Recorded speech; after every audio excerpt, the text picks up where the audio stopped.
consider this my obituary. Just consider this the death of another revolutionary in vision. Malcolm X'd out of this existence, injected to the next one in vision.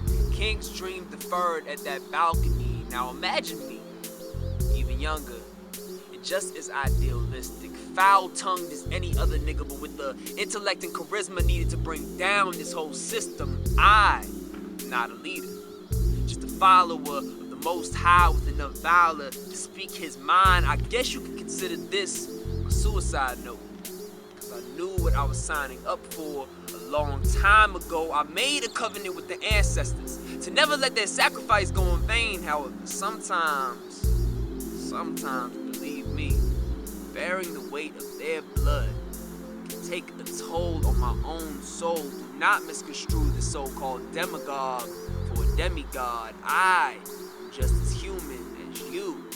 I sometimes fear this path I walk on too, but I was told that I, as the youth, must carry on this revolution. And if I thought I was too young to die, then I wasn't fit to live in the first place. How do you undermine the inevitable? Struggle knows no circumstance and doesn't shy away from a child's eyes. This is not a rush to grow up, but I've seen pain too.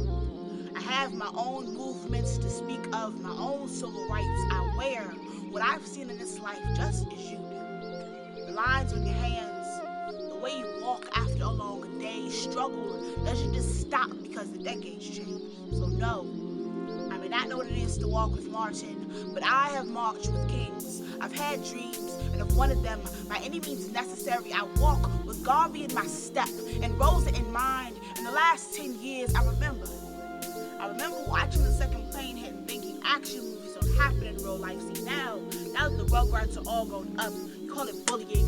Who remembers Jenna 6?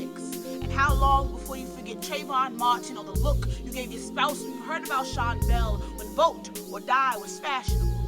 We watched as Katrina took center stage. Men standing on roofs they built screaming, "Someone save us." 5 years later, the ninth was still screaming, "Someone save us." We watched as the earth quaked, and not the Haitian standing where 99% was everyone you knew. A little girl forced you to occupy with nothing but a tent and a backpack full of tomorrows. When Bernie said his last joke, or Whitney sang her last song, I will always love you.